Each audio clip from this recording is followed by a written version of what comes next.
Bem-vindos ao Da Capa à Contra Capa. Neste programa temos debatido bastante a questão da sustentabilidade e das alterações climáticas. Chegou a vez de olhar para perceber o que podem fazer as finanças pelo desenvolvimento sustentável. São nossos convidados a economista especializada em financiamento verde, Sofia Santos, professora do ISEG e fundadora também de uma consultora onde tem desenvolvido estes projetos, e ainda Ricardo Mourinho Félix, vice-presidente do Banco Europeu de Investimento, um instrumento essencial de financiamento climático no quadro da União Europeia. Finanças e sustentabilidade é o mote do debate desta semana no Da Capa à Contra Capa.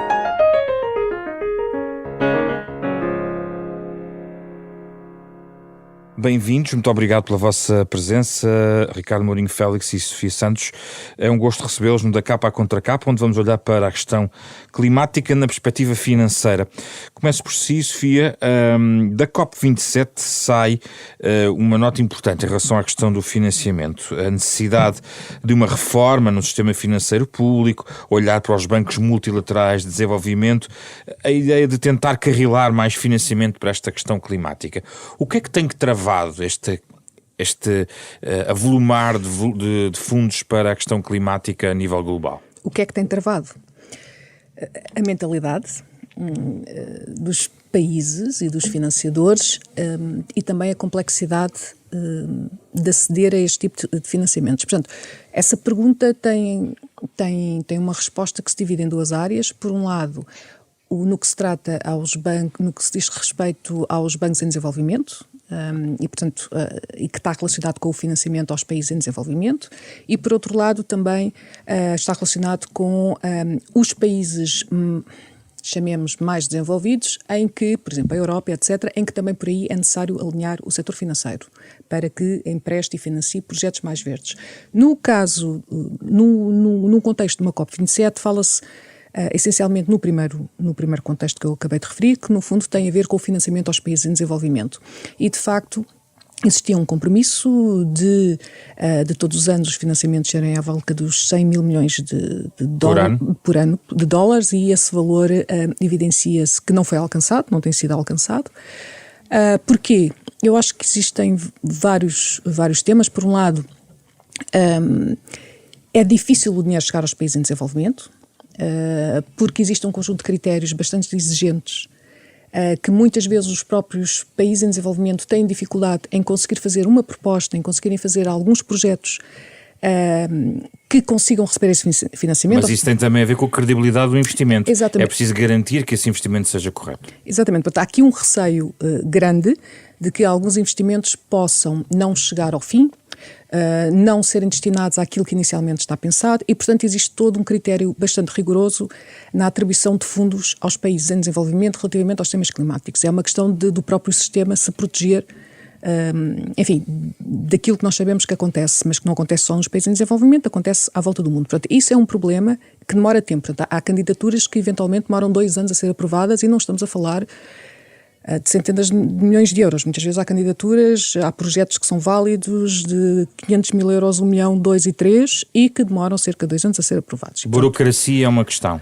Eu não sei se é só uma burocracia, é um equilíbrio que existe e que é difícil de conseguir atingir este equilíbrio correto, que é entre a necessidade e a urgência do dinheiro chegar ao destino, e por parte dos países em desenvolvimento, e a necessidade que os países desenvolvidos têm de garantir que o dinheiro é utilizado da forma que foi prevista. Mas a Sofia falou em mentalidade logo no início. Por outro lado, eu acho que também existe aqui uma mentalidade que é, nós temos tanto receio, e aqui posso vir a ser um bocadinho polémica, nós temos tanto receio da corrupção que acabamos por bloquear, acabamos por nós também por contribuir para um atraso. Quando há desconfiança, a burocracia aumenta, quando há desconfiança, a falta de produtividade aumenta. E acho que a nível internacional também temos esse tema. Portanto, temos sempre o receio de alguma corrupção, temos sempre o receio de que o dinheiro não vai ser utilizado para os propósitos finais. Daí as garantias que são necessárias. Daí as garantias que são necessárias e o tempo que é demorado. Que pode ser excessivo. Exatamente, que pode ser excessivo. Vamos ouvir a opinião de Ricardo Mourinho Félix, bem-vindo, entra de forma remota neste programa. É preciso explorar por uma agenda de reforma dos bancos multilaterais de desenvolvimento para acelerar estas questões de financiamento a nível global, Ricardo Mourinho Félix? Boa tarde. Desde já começava por agradecer o convite que me foi dirigido pela Rádio Renascenças e tenho o maior prazer em participar neste debate com a Sofia, que conheço já há algum tempo, para dizer que estamos bastante alinhados, no sentido em que há aqui, obviamente, uma questão de mentalidade. Esta questão do clima, apesar de ser uma questão relativamente recente, se olharmos para a história passada, é uma questão que tem 20 anos de discussão e em que só após o Acordo de Paris é que ganhou, de facto, uma dimensão de financiamento e quantitativa expressiva. E desde aí muito foi feito, e tem-se feito bastante. É suficiente? Claro que não, face àquilo que são os desafios que temos. Precisamos de mudar as mentalidades. E essas mentalidades eu sinto que estão a mudar. No sistema financeiro sente-se hoje uma preocupação da parte dos intermediários financeiros que não existia há 5 anos atrás. E, portanto, essa preocupação começa a existir. Como tudo em que temos que afetar recursos, aquilo que é necessário, da minha perspectiva, são sempre 3 coisas. Regulação, boa regulação, sobretudo. Instituições que assegurem que essa regulação é implementada e que façam aquilo que se chama o enforcement. E, por último, os incentivos. E é deste triângulo virtuoso que nascem os fluxos financeiros. O trabalho que tem sido feito está a produzir resultados, mas esses resultados demoram. A União Europeia deu um passo muito importante com o European Green Deal em estabelecer o objetivo de redução de 55% das emissões até 2030 e chegar ao net zero, portanto, neutralidade carbónica. À neutralidade carbónica, precisamente em 2050, e existe uma grande vontade na Europa, e o Banco Europeu de Investimento, enquanto Banco da União Europeia, de tipo dos 27 Estados-membros da União Europeia, tem estado a dar corpo e a dar uma face operacional a essas necessidades de financiamento. Mas, Ricardo Mourinho Félix, há ou não este medo da corrupção que torna também difícil que os processos avancem ao nível de financiamento, tentando garantir do máximo possível que o dinheiro que é canalizado chegue efetivamente aos projetos necessários? Aí entramos naquilo que eu chamei a parte das instituições, ou seja, é preciso que as instituições, sejam as instituições europeias, sejam as instituições dos países beneficiários deste financiamento, sejam suficientemente robustas para que os fundos cheguem ao fim a que se destinam, porque se houver corrupção, os fundos não chegam ao fim a que se destinam.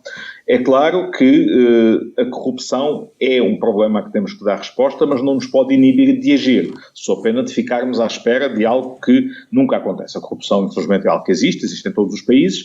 Há áreas do globo mais propensas à corrupção. O Banco Europeu de Investimento o que faz, nos empréstimos que dirige a todos os países, o BEI atua globalmente, é basicamente adotar as políticas no sentido de prevenir a corrupção. Tomamos um risco, esse risco existe. Uma vez que esse risco se materialize, somos absolutamente implacáveis, mas temos a noção de que temos que correr esse risco para fazer as operações e para financiar aquilo que é a transição fora da União Europeia e, por isso, operamos em todos os países do mundo, pondo, obviamente, as salvaguardas necessárias, fazendo a due diligence necessária. Isso, muitas vezes, como a Sofia disse, demora tempo, não é apenas burocracia. Há aqui 2 questões que têm que ver com o tempo que demoram, para além de burocracia, que existe sempre.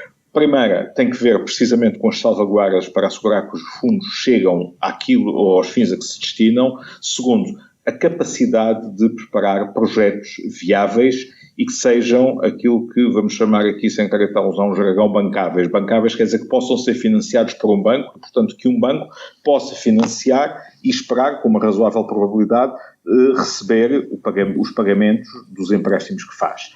E para isso o BEI o que faz, e é uma parte importante da nossa atividade, é aquilo que chamamos de assistência técnica, ou seja, contratar equipas, ou fazendo nós próprios dentro do próprio banco, no sentido de ajudar os contrapartes a preparar bons projetos e projetos que, uma vez submetidos, possam ser mais rapidamente financiados.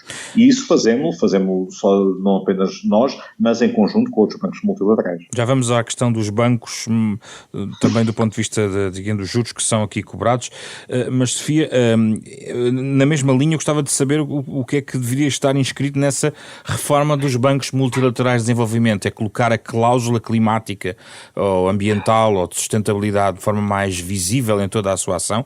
Onde é que está a chave daquilo que tem que ser reformado no sistema?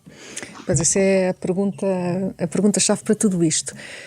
Eu acho que são vários temas. Por um lado, se calhar também ter, como agora aqui o Ricardo falou, a questão da assistência técnica é muito importante. O que se entende por assistência técnica é existir um conjunto de pessoas que podem ir ao terreno ajudar os países a desenvolverem as próprias candidaturas e depois a ajudá-los a implementar.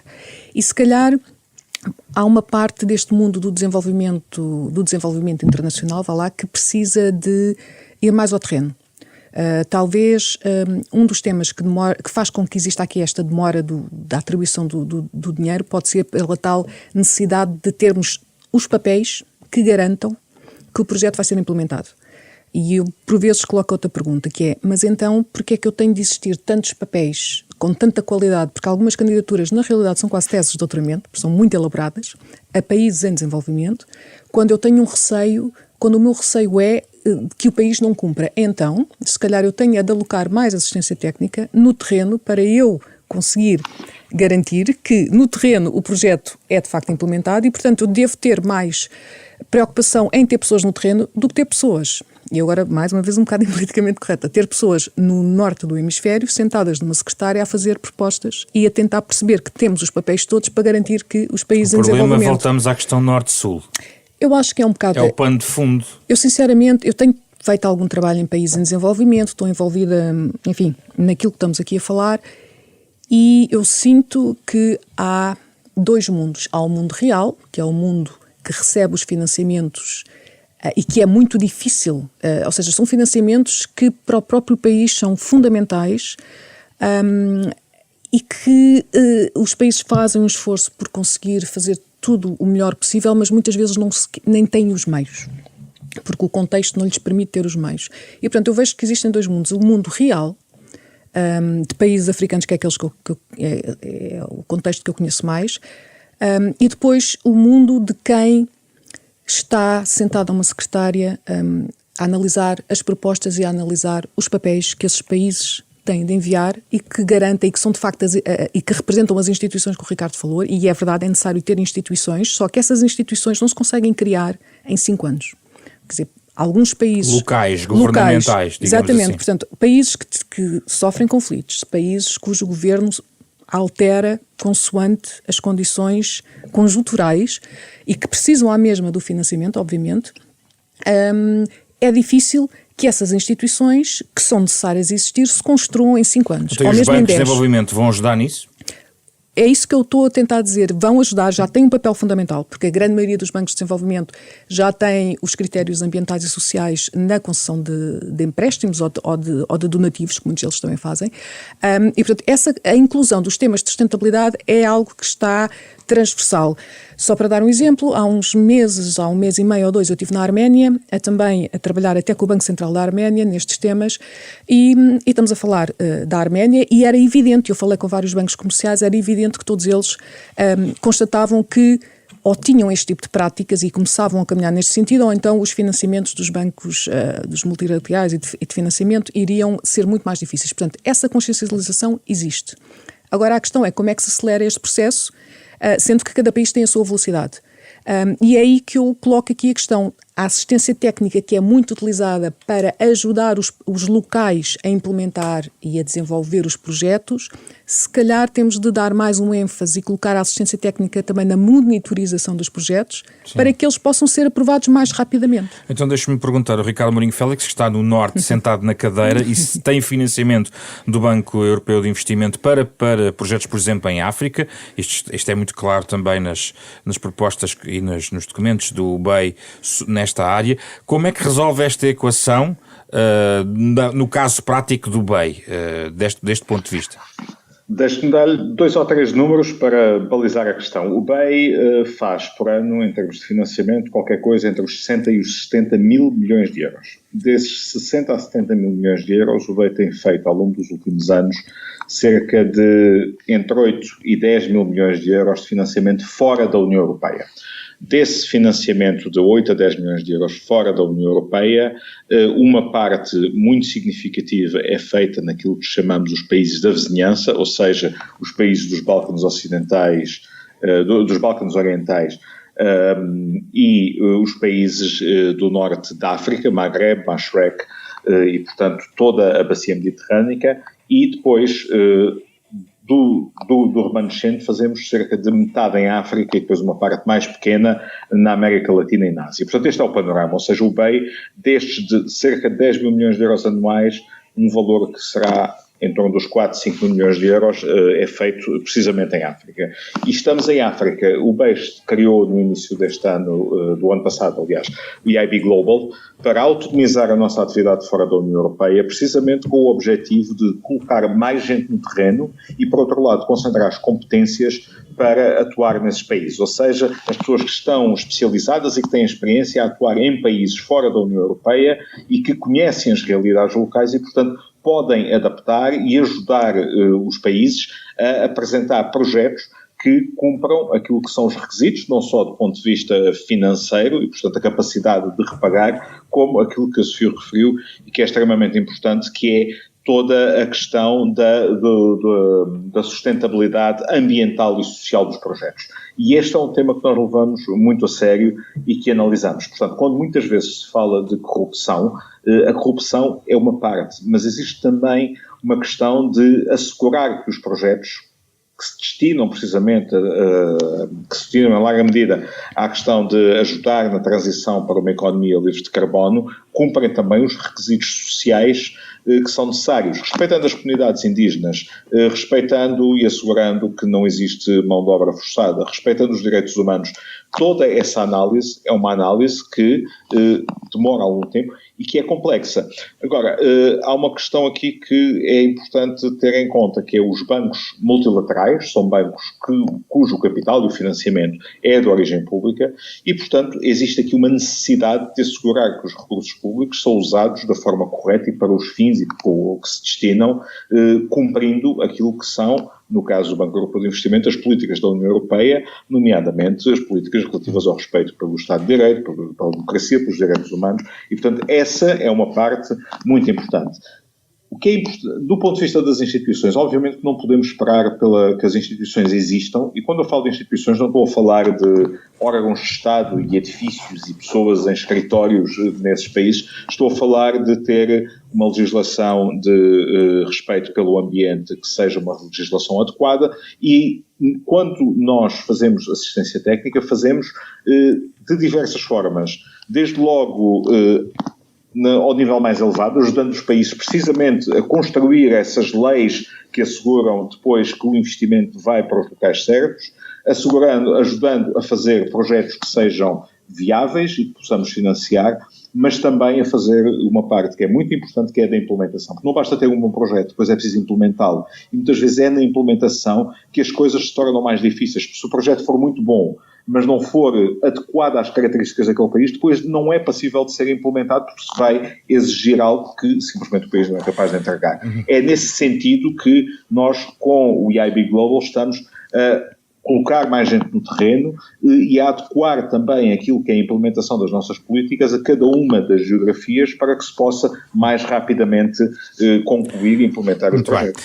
Sofia, há poucos dias o secretário-geral das Nações Unidas, António Guterres, esteve na conferência sobre as inundações do Paquistão e deu exemplo sobre a importância de garantir empréstimos sustentáveis também, não só do ponto de vista ambiental, mas também financeiramente para os países menos desenvolvidos, dando até o exemplo dizendo que Portugal, o país dele, consegue arranjar financiamento a 3 ou 4%, mas o presidente do Quénia disse-lhe que só consegue a 14%. O que é que de mercado privado pode entrar aqui ao nível quer de banca, quer de investimento? Onde é que entra aqui o privado deste ponto de vista? Pois, o privado... Temos dois mundos do privado. O setor privado financeiro lá está, que trabalha estes temas do ambiente no hemisfério norte, e depois o setor financeiro que trabalha estes temas do ambiente no hemisfério sul. E são dois mundos diferentes, com produtos financeiros estruturados diferentes. Portanto, no mundo do sul, que é o caso onde há mais dificuldade de se obter o financiamento, já existem vários... surge mais através de fundos de investimento que arriscam. Portanto, são fundos que têm uma maior potencial risco e, como tal, também, lá está, ficam sujeitos a uma maior volatilidade do sucesso do projeto. E isso nós temos vários fundos privados, muitos deles vão buscar depois financiamento aos vários fundos multilaterais que existem, das Nações Unidas, dos bancos de desenvolvimento, das agências de desenvolvimento dos vários países, e depois, ao nível do Hemisfério Sul, esse setor, que é muito à volta dos fundos de investimento, consegue investir em alguns projetos, nomeadamente solar, renováveis, etc., cujo modelo de negócio já está mais consolidado e, portanto, há um maior conhecimento e uma maior também garantia de existir o retorno. Nos países em desenvolvimento, porque é que, nesse caso concreto, quando vão ao mercado, têm uma taxa de juros superior? Porque são países com maior elevado risco de tudo, não é? De político, também ambiental. Por isso é que eles dizem que querem uma subsidiação direta e não propriamente um regime de empréstimo. Exatamente. E o que é que tem? E de certa forma tem alguma razão, não é? Portanto, tem um problema ambiental que requer um investimento que para o país é significativo, mas que se calhar à escala mundial não é significativo, mas tem dificuldade em o obter devido às suas condições. E, portanto, preferem, obviamente, ter as chamadas grants, portanto, os donativos, que não é bem uma expressão... É dinheiro que é dado, mas o sinal é diferente se nós falarmos em donativos e grants, pronto, é o que é. As traduções não são as melhores, mas obviamente que preferem que o dinheiro seja investido no país e que não o tenham de pagar de volta. O que é que tem acontecido a nível internacional nos países em desenvolvimento? Tem-se visto exatamente o oposto. Tem-se visto que, mesmo a nível internacional, tem aumentado o quê? Tem aumentado os cofinanciamentos e os empréstimos e os grants, os donativos, entre aspas, têm diminuído. O que vem, obviamente, tornar os países em desenvolvimento mais irritados e com alguma razão, porque o que é que eles dizem? Dizem, quer dizer, nós temos os problemas que até não somos nós que os causamos, são os países mais desenvolvidos, por causa do aumento da poluição e etc. E, por outro lado, nós é que agora sofremos as consequências e, portanto, temos de ganhar resiliência no nosso território e temos de fazer, nós também aqui, nomeadamente das cheias, etc., tem de criar ali uma série de resiliências de infraestruturas naturais para proteger as cidades de tudo isso e, devido ao facto de estarmos onde estamos e temos alguns riscos adicionais, não conseguimos obter dinheiro quando isto não é provocado por nós, é provocado pelos países em desenvolvimento. E, de facto, é este o contexto. Por isso é que os países em desenvolvimento estão cada vez mais magoados, entre aspas, e nessas conferências internacionais é um espaço em que isso se manifesta, é por zonas, por vezes são os países africanos que se juntam e manifestam-se de forma mais intensa, por outras vezes são os países asiáticos, mas há muito aqui essa componente, porque de certa forma eles têm razão, na minha perspectiva. E como é que nessa perspectiva, como é que vai ser possível cumprir esta decisão que sai da COP27 em relação ao fundo de perdas e danos, digamos assim, causados pelos fenómenos extremos? Aqui é uma tentativa, não é? É uma tentativa de criar então esse financiamento adicional que vá levar a que o tal investimento dos 100 mil milhões que não tem acontecido se consiga reforçar. Mas é um investimento a fundo perdido ou a modalidade não está ainda definida nos detalhes? Eu não sei os detalhes em concreto. Eu pessoalmente, e pela experiência que tenho tido, eu acho muito difícil, principalmente quando estamos a falar em projetos de adaptação climática, que são aqueles projetos que são os mais importantes para os países em desenvolvimento, ou seja, quando falamos de adaptação, estamos a falar em infraestruturas verdes, ou seja, criar resiliência nos territórios para não serem inundados, enfim, criar essa estrutura. Eu vejo muito difícil que esse tipo de investimentos seja feito numa ótica de investimento privado. Numa ótica de mitigação, que são os painéis fotovoltaicos, os solares, aí o modelo de negócio existe. Daí eu ter centrado o nosso debate mais nos bancos de desenvolvimento. Exato.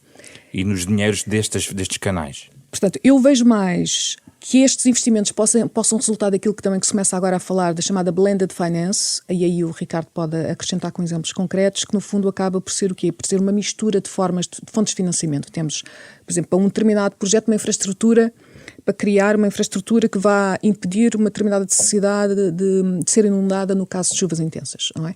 Portanto, é um investimento que não traz propriamente rentabilidade, o que traz é um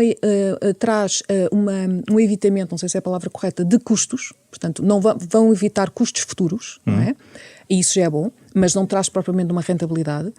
E esse investimento custa X milhões, e esse investimento, se calhar, pode ser feito com várias fontes de investimento. Donativos, por parte de alguma organização internacional, pode-se criar uma parte de um fundo e até pode haver uma parte do banco privado. Porque pode-se criar ali um instrumento que permita ao banco privado, através de ser depois refinanciado, através de um serviço que seja produzido pelaquela sociedade ou até através do setor público, que seja pago pelo aquele tocado que foi dado. Mas isto é uma abordagem muito mais integradora. Eu penso que o Ricardo consegue dar alguns exemplos, que talvez assim nós consigamos injetar alguma parte de investimento privado nestas coisas que são puramente de utilidade pública. Ricardo Mourinho Félix, como é que estes 100 mil milhões de dólares por ano poderão chegar a estes países em desenvolvimento? Quais são os canais prioritários? Bem, pegando naquilo que a Sofia disse e que faz uma ponte muito boa para aquilo que é a forma como eu acho que posso complementar e responder à sua questão. A ver, as necessidades de financiamento que existem são enormes e o financiamento público nunca será suficiente. Portanto, temos de trazer financiamento privado. Qual é o segredo aqui para trazer financiamento privado? É tornar o financiamento privado, que busca rendimento e que busca determinadas condições de risco, aceitável para o setor privado. E o setor privado não está disponível para tomar riscos muito elevados, exceto, obviamente, como a Sofia referiu, fundos de investimento, private hedge funds, que apostam precisamente no risco. Qual é o papel dos bancos multilaterais neste contexto, em particular do BEI? É a partilha de risco. Ou seja, é identificar projetos que são muito arriscados para o setor privado tomá-los por si só, mas em vez de ser, de alguma forma, os bancos multilaterais a tomá-los por inteiro, dizer, não, nós vamos partilhar o risco, nós tomamos uma parte do risco e o risco residual, portanto, aquele que sobra, tem que ser a um nível que seja aceitável para o privado. E é isso que nós fazemos. E é por isso que, com o que falei há bocado, os 10 mil milhões de euros por ano que investimos fora da Europa, nós conseguimos mobilizar valores que andam à volta dos 70, 80, 90, depende depois daquilo que é o chamado multiplicador. O multiplicador é simplesmente quanto é que €1 de financiamento nosso permite arrastar de financiamento privado. E dependendo da modulabilidade, da região, do grau de risco, podemos arrastar entre €1 por cada euro que pomos, até, por vezes, 10 euros, dependendo do instrumento financeiro que está em causa. E, portanto, essa é a forma, o mecanismo. O que é que faz o Blended Finance? O Blended Finance junta estas duas entidades, portanto, o Banco Multilateral e o investidor privado, financiamento público, que é potencialmente a fundo perdido. E, portanto, é criado um mecanismo dentro do qual existe o tal grant, que eu traduziria em português por subvenção, porque não é necessariamente um donativo, não é algo que é dado para não voltar a ser recebido, é algo que é dado com uma probabilidade de não voltar a ser recebido, que é elevado, mas que serve para absorver parte do risco. Mas qual é a proporção estimada do fundo perdido neste tipo digamos, de financiamento? Repara, a proporção do fundo perdido pode ser muito diferente dependendo se o valor a fundo perdido é usado para subsidiar uma taxa de juros, por exemplo, que é uma possibilidade, e aí é utilizado na totalidade e dependendo do valor de subsídio da taxa de juros. Pode ser utilizado para financiar precisamente assistência técnica.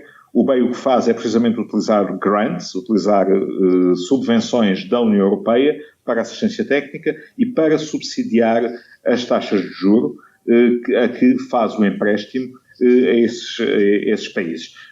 Podemos estar a falar de 10%, 20%, 30% de grant, dependendo das áreas, dependendo daquilo que seja o apetite também pelos investidores e, neste caso, pelas as prioridades da Mas não é inevitável que seja dinheiro público na sua maioria, eventualmente até de fundo perdido, que esteja na base destes 100 mil milhões por ano?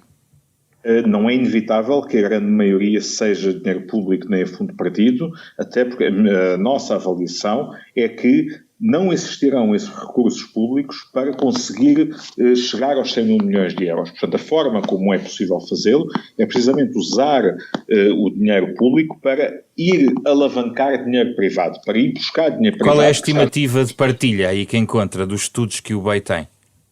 Como lhe disse, podemos estar a falar de uma partilha entre o setor privado e o setor público que pode ser de 50% público-privado, se incluirmos os empréstimos por entidades como os bancos multilaterais mais os grants, mas existem projetos em onde esse valor pode ser muito mais elevado. Nos casos de adaptação, como a Sofia referia, muitas vezes aí o que é necessário é que haja também da parte do país contraparte, do Estado do país contraparte, uma possibilidade de participar no financiamento. Há algo que nós, enquanto banco multilateral e os bancos multilaterais, têm que ter muito cuidado, que é nós não podemos financiar com dívida países que estão sobreendividados. Os bancos multilaterais não podem estar a criar espirais de dívida que vão cair em cima dos países. É preciso olhar para a questão do endividamento e para a sustentabilidade financeira dos países e perceber que quando os países estão numa situação de sobreendividamento, a solução tem que passar muito mais por grants do que nos casos de países menos endividados. E essa é uma discussão importante também neste contexto dos bancos multilaterais, daquilo que pode ser feito. Um outro instrumento que existe, é o instrumento principal que nós usamos no contexto da União Europeia, nós, Banco Europeu de Investimento, tem a ver com garantias. Ou seja, muitas vezes não é preciso haver dinheiro público direto. É preciso que haja uma garantia para, no caso de haver perdas, elas poderem ser absorvidas e não serem totalmente absorvidas pelos bancos. Os bancos só conseguem passar vantagem financeira se tiverem ratings bons. O BEI é um banco que tem um rating AAA. Só é possível ter um rating AAA limitando o risco que assumimos em balanço. Como é que fazemos nos nossos investimentos em zonas de risco fora da União Europeia? Precisamente tendo uma garantia do orçamento da União Europeia que permite absorver o risco. E o que fazemos é gerir o melhor que podemos para usar essa garantia o mínimo possível, porque quanto menos a usarmos, mais conseguimos fazer. Muito bem. Dar um exemplo concreto naquilo que a Sofia referia há bocado. Nós financiámos, por exemplo, em Santa Lúcia, no meio do Mar das Caraíbas, a Fair Trade, para uma infraestrutura logística de armazenamento, empacotamento e exportação de bananas, que é a principal produção do país. O que fizemos nesse projeto foi incluir características e técnicas nesse projeto, de forma a que essa infraestrutura logística, que na prática é um armazém, seja resiliente e possa ser utilizada em caso de chuvas intensas, cheias e catástrofe natural, como um abrigo para que as pessoas possam ter onde estar abrigadas, protegidas, em caso de catástrofe natural. Esta é a forma como um projeto que é bancável pode ser utilizado também como numa perspectiva de adaptação e também de resposta às alterações climáticas, numa zona que está particularmente afetada. Claro. Mas este é só... Vamos só avançar aqui para temas finais, muito rápido agora, com respostas mais curtas. Sofia, muitos dizem que a falta de uma taxa global de carbono impede a correta alavancagem, para usar uma expressão que os economistas gostam, de tudo isto, todos os investimentos na área do carbono. Acredita que ela venha a ser fixada no curto prazo? Não sei, só sei que a nível europeu já se está a trabalhar nisso, portanto, recentemente já está em processo de, numa conversa mais avançada aqui, a criação de facto de um imposto um imposto à entrada de produtos na Europa que não tenham tido essas preocupações do ponto de vista de carbono, precisamente para aumentar o preço, não é? Porque o argumento é sempre, se nós na Europa temos estas preocupações a nível com as emissões de CO2 e tentamos investir em novas tecnologias para termos menos emissões de CO2, isso significa que temos os custos mais elevados e, portanto, o preço final do produto é mais elevado. Se entrar o mesmo produto que foi produzido num outro país que não teve essas preocupações, esse produto entra no país a um preço mais baixo e, portanto, o consumidor vai comprar o produto que poluiu lá fora. E, portanto, a nível europeu, Isso está a entrar em vigor, agora não me recordo qual é a expressão, talvez o Ricardo consigas-me lembrar qual é a expressão que nós temos na Europa para esse... É o Carbon Border Adjustment Mechanism, exatamente, que foi aprovado em dezembro. É isso, é exatamente isso. Portanto, esse Carbon Border Mechanism diz mesmo isto, é a fronteira, é um mecanismo da fronteira para nivelar os níveis as preocupações com o carbono, chamemos assim, e portanto esse imposto ou essa transformação de um preço está a começar a surgir a nível europeu. Obviamente que há muitas empresas que ainda dizem, ok, mas se o produto vier da Argélia ou vier de outro, nomeadamente quando estamos a falar de cimentos e coisas assim semelhantes, há muito essa questão, e poderá-se argumentar, olha, isto devia existir a nível mundial. Sim, deveria existir talvez. Estamos a falar da Organização Internacional do Comércio, que é uma organização em que estes temas já são debatidos há algum tempo, portanto isto não é completamente, não está no vazio, já são temas debatidos, mas se nós percebemos que a nível europeu, que somos 27, demora este tempo, a nível mundial são temas que de facto são complicados. O que nós estamos a ver também é que quando se fala em carbono não se fala exclusivamente de um imposto, nós podemos começar a ver um mercado voluntário de carbono, nomeadamente liderado pelas grandes empresas que são cotadas em bolsa e que portanto têm essa necessidade de transparência ou de explicitar que estão a contribuir para a descarbonização, e portanto esse tema do carbono não pode ser visto exclusivamente como um imposto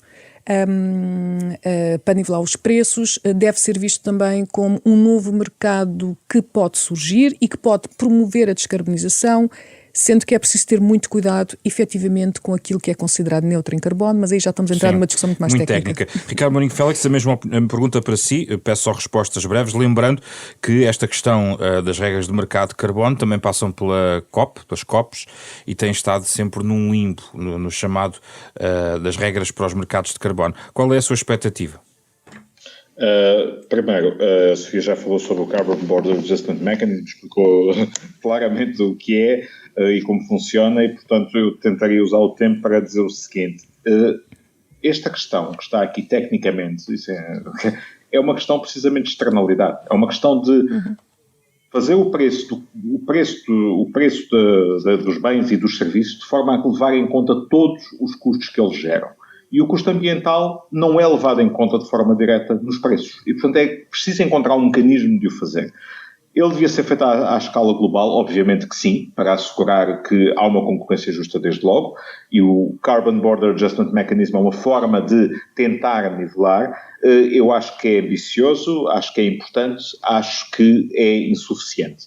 E parece-me que a questão aqui põe-se sobretudo ao nível de assegurar que as empresas têm os incentivos para investir em tecnologias limpas.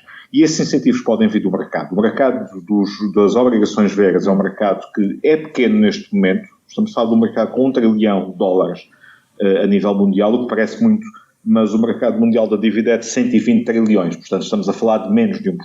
Mas é um mercado que tem crescido bem, que tem crescido muito e que tem condições para continuar a crescer, tendo em conta aquilo que é uma maior certeza sobre o que é verde e o que não é verde. A taxonomia europeia, independentemente das críticas que se possam ter a ela, teve aqui um papel muito importante, e isso vai levar a que haja os incentivos no mercado para que as empresas cada vez mais sintam essa necessidade.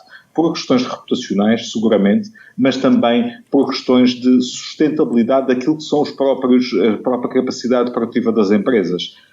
Uma parte importante daquilo que é a produção mundial depende de ecossistemas. Se esses ecossistemas forem destruídos, há uma parte dessa produção que deixa de existir. Na COP15 falou-se já, e é algo que está já a começar a fazer o seu caminho, sobre a avaliação não só do risco climático, mas do risco ambiental de uma forma mais genérica. Deixe-me só explicar que a COP15 é a COP de diversidade biológica no Canadá. Precisamente.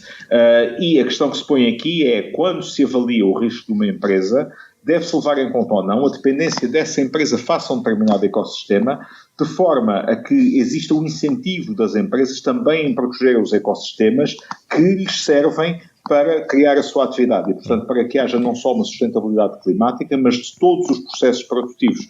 E isto é um caminho que tem que ser feito e, portanto, que vai além da questão do carbono, vai já numa questão de contribuir para a proteção da natureza. Já não é só uma questão de comprar créditos de carbono, que pode até ter um efeito perverso, basicamente de quem polui pode poluir desde que pague, mas levar em conta também quem consome os recursos naturais tem que pagar por eles ao justo preço para que essa exploração dos recursos naturais seja feita de uma forma sustentável. A minha intenção de penúltima pergunta, Sofia, tem a ver com os bancos centrais e o risco climático.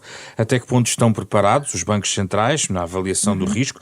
E houve testes de stress à banca do ponto de vista climático em 2022. Não se falou muito sobre isso. Até que ponto estamos ainda na infância neste ponto de vista? Eu acho que estamos na infância. Como o Ricardo falou, este tema no setor financeiro é um tema...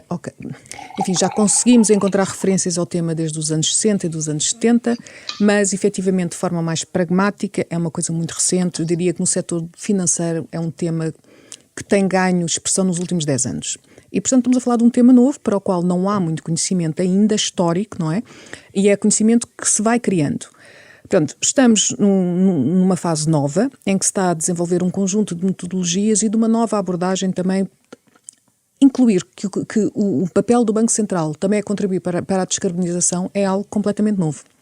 E é isso que está a começar a ser incluído também nas funções objetivo dos bancos centrais, que além, enfim, de contribuírem para a estabilidade da economia, enfim, bem sei que na Europa os bancos centrais têm um papel particular, mas de uma forma genérica, também, e no Reino Unido é um caso muito concreto sobre essa matéria, porque o Banco Central do Reino Unido identifica precisamente que também é uma função do banco contribuir para a descarbonização. Quando isso acontece, e o Banco Central de França e uma série de bancos que entretanto criaram uma network chamada Network for Greening the Financial Services, que acaba por ser os bancos centrais a tentar perceber que tipo de nova supervisão é que precisam de realizar para garantir também que o setor financeiro contribui para que este risco climático e o risco de biodiversidade não impacte o setor financeiro, é algo novo. Está-se a desenvolver essas metodologias as we speak. Portanto, no dia de hoje estamos a desenvolver essas metodologias. E a banca comercial portuguesa, por exemplo, leva isso a sério? Eu acho que está a começar a levar a sério porque já percebeu várias coisas. Já percebeu que o acesso ao capital vai depender do risco ambiental que tem nas suas carteiras de empréstimos. Portanto, se um banco que tenha nos empréstimos que concede uma grande quantidade de empresas que têm elevadas emissões de CO2 pode constituir um risco financeiro, porque essas empresas ou vão ter de mudar o modelo de negócio ou poderão ter um imposto sobre carbono. Portanto, acreditando que vai existir uma política que funcione, um conjunto de instituições que funcionem, essas empresas vão ter de mudar o seu negócio e isso é sempre um risco e, portanto, por essa forma, se eu tenho muitas empresas, se eu empresto dinheiro a muitas empresas com muitas emissões, eu tenho um risco adicional e tudo indica que os rácios prudenciais poderão vir a estar associados a isto. Ou seja, se eu tenho maior risco, então vou ter de reter mais capital e se eu retenho mais capital, a minha produtividade, ou seja, não posso emprestar tanto dinheiro e tenho de ter capital sossegado, vá lá, para garantir aqui este potencial risco. Portanto, os bancos portugueses já perceberam isto. Acho que finalmente estão a trabalhar em conjunto também para conseguirem identificar aqui como é que poderão responder aos desafios da chamada taxonomia verde da Comissão Europeia, que no fundo é, os bancos vão ter todos de reportar qual é o seu rácio verde, portanto a percentagem de empréstimos que estão alinhados com a descarbonização. Para isso é preciso recolher informação que não existe. Estão a recolher? E para isso é preciso fazer questionários para recolher a informação que não existe. E eu penso que agora já estão todos a trabalhar em conjunto num projeto que acho lindamente, porque senão estava cada um a criar questionários para si próprios, que nem era bom nem para o banco, que era um gasto excessivo de custos, porque era multiplicação de questionários, e também para o cliente não era bom, porque um banco A tinha um questionário e um banco B teria outro. E, portanto, em breve o cliente vai ter noção mais completamente. Aliás, atualmente exata disso. Atualmente já há bancos que pedem empréstimos de microempresas PMEs, já há um questionário para identificar o quão alinhado aquele negócio está ou não está com sustentabilidade. E, portanto, isto ainda acontece ainda de forma não generalizada, mas sem dúvida que durante o próximo ano isso tornar-se-á evidente. Ricardo Mourinho Félix, para além do que possa querer acrescentar aqui, e volto a pedir brevidade na resposta, como é que é possível ter esta frente de preocupação quando a grande preocupação do banqueiro neste momento está na questão da inflação? É possível travar as duas guerras ao mesmo tempo? Não só é possível, como é necessário, porque a inflação a que estamos a assistir tem uma razão que está por detrás, sobretudo na Europa, que tem a ver com uma guerra, com as implicações dessa guerra no fornecimento de matérias-primas críticas, nomeadamente energéticas e alimentares, e, portanto, as duas questões estão intimamente ligadas. E a única forma de dar resposta às duas é precisamente avançar mais depressa na descarbonização. Em relação à questão do financiamento sustentável, temos de ter duas preocupações. Uma é fazer greening the finance. A outra é financing the green. E estas duas têm que andar lado ao lado. A preocupação dos bancos neste momento é greening the finance, ou seja, mostrar que têm o máximo e que financiam ativos que são sustentáveis e que são verdes. Esse incentivo já é um incentivo que está no mercado. Ou seja, um banco hoje tem muita dificuldade em financiar uma empresa de oil and gas, por exemplo. Porquê? Porque se põe precisamente a questão que a Sofia referia, que é qual é o futuro dessa empresa? Essa empresa ou tem um plano de descarbonização e está a fazer o seu caminho, ou então está a investir em algo que dentro de 2 décadas, expectavelmente, não terá qualquer valor. E, portanto, o banco tem dificuldade em financiar. E isso é, desde logo, levado em conta na análise de risco que é feita dos projetos. Segunda questão tem a ver com as emissões de CO2 por parte das empresas que utilizam as matérias-primas energéticas e que têm também todo o incentivo em descarbonizar, porque têm que apresentar publicamente quais são as suas emissões de CO2 e cada vez mais os bancos vão levar isso em conta na medida em que vão estar mais restritos, desde já pelo mercado e por uma questão regulacional, mas também pela questão regulatória e, portanto, pela necessidade de cumprir determinados rácios, desde os rácios de ativos verdes até, precisamente, às próprias cargas de capital associadas ao risco de cada um dos investimentos. Portanto, tudo isto é algo que está a fazer o seu caminho. Deixe-me só concluir para lhe dizer o que é que fizemos no BEI. No BEI aprovámos no ano passado o chamado PASS Alignment. O que nós fazemos no nosso financiamento é comprometemos a não financiar projetos que tenham um impacto negativo sobre o ambiente. E, portanto, os projetos que financiamos ou são neutrais ou têm um impacto positivo sobre o ambiente. Neste PASS Alignment, o que decidimos foi estender a avaliação do projeto para o contraparte. Ou seja, nós não financiamos projetos que sejam negativos para o ambiente, mas também não financiamos contrapartes que, embora tenham um projeto que seja positivo, estejam a investir em projetos que sejam negativos e, portanto, não financiamos, por exemplo, empresas do setor energético que não tenham planos de descarbonização claros, aprovados, e mesmo nas empresas que tenham planos aprovados, mas que tenham ainda atividades incompatíveis, só financiamos projetos de desenvolvimento e inovação verde de topo. E, portanto, isso vai começar a ser cada vez mais uma restrição e vai obrigar a que as empresas cada vez mais tenham planos de descarbonização credíveis, públicos, que possam apresentar, que são auditados e, portanto, isso vai gerar essa canalização dos fundos nesse sentido. Por fim, uma última e pequena questão geopolítica, que nunca é um tema pequeno. Quando os Estados Unidos apresentaram um conjunto de pacote na ordem de 369 mil milhões de dólares de energia limpa para este ano, muitos olharam para a União Europeia dizendo, aqui está a resposta americana, aqueles que diziam que os americanos não apostavam nestas matérias. Isto não pressiona a Europa a mostrar algo mais ainda para além da tradicional retórica à volta da liderança europeia nestas matérias? É interessante porque é muito interessante porque as regiões competem entre si para evidenciar quem é que investe mais nas energias, quem é que investe mais na economia verde. Durante uns anos tivemos um presidente americano que não dava importância ao tema. Isso também teve o seu impacto, porque, nomeadamente, os dinheiros dos Estados Unidos que iam para as Nações Unidas e para uma série de outras organizações não o foram.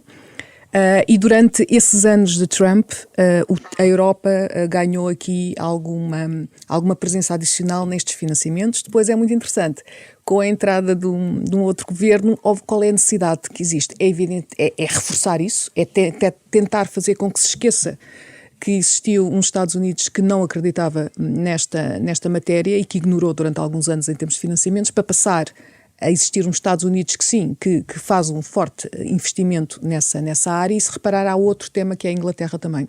A Inglaterra também, ao sair da Europa, tem uma política autónoma. Começa também a criar. Portanto, nós temos aqui não 3 mundos. Não pressiona a Europa, a questão é esta. Pressiona-se tudo, claro que pressiona a Europa, pressiona. E há sempre uma competição, quando chega às COPs, de tentar identificar, anda tudo a puxar os números, para tentar perceber quais são os números que eu posso mostrar para evidenciar que a Europa é o espaço que mais investe nesta matéria. Obviamente que, tendo uns Estados Unidos mais ativos, eu acho que é bom para o mundo inteiro, porque tornamos a pressionar e não podemos esquecer que precisamos de pressionar muito a China também para fazer o respectivo investimento, porque a China por vezes é um país desenvolvido e por vezes é um país em desenvolvimento.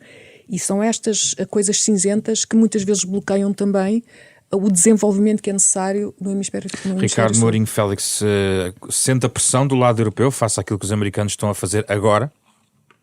Desde logo, a pressão existe. Sempre que eu olho para números muito grandes vindos dos Estados Unidos, olho sempre pelos com alguma cautela. Os americanos são muito bons a apresentar grandes números. A Europa, antes ainda dos Estados Unidos, apresentou o REPowerEU, e que é uma resposta europeia precisamente à questão da dependência face ao gás russo, e uma resposta no sentido de desenvolver a autonomia estratégica. O BEI acompanhará essa resposta com 30 mil milhões de euros de financiamento adicional e esperamos mobilizar qualquer coisa à volta dos 120 mil milhões de euros. Há uma resposta europeia, a Europa tem uma liderança tecnológica nas energias limpas, mas para manter essa liderança tecnológica é preciso investir e investir bem. Investir bem quer dizer investir em inovação. E aí a Europa tem muito para fazer e tem que melhorar o seu ecossistema de inovação. Tem que ser capaz de reter e de ser um sítio onde as startups gostam de estar, gostam de crescer, gostam de se tornar empresas maiores, para que se mantenha aquilo que é uma liderança nas tecnologias limpas, que não é uma liderança digital. E estas duas pernas têm que andar juntas, porque a inovação cada vez mais é digital. E a Europa tem muito para recuperar no componente digital, para que possa manter a liderança tecnológica na parte das energias limpas. Não apenas por uma questão de concorrer e de quem tem mais e de quem tem menos, mas por uma questão de a Europa poder ter um modelo de desenvolvimento, que seja um modelo de desenvolvimento de médio e longo prazo, e que não esteja sujeito àquilo que são as circunstâncias políticas de cada momento, como a Sofia referiu.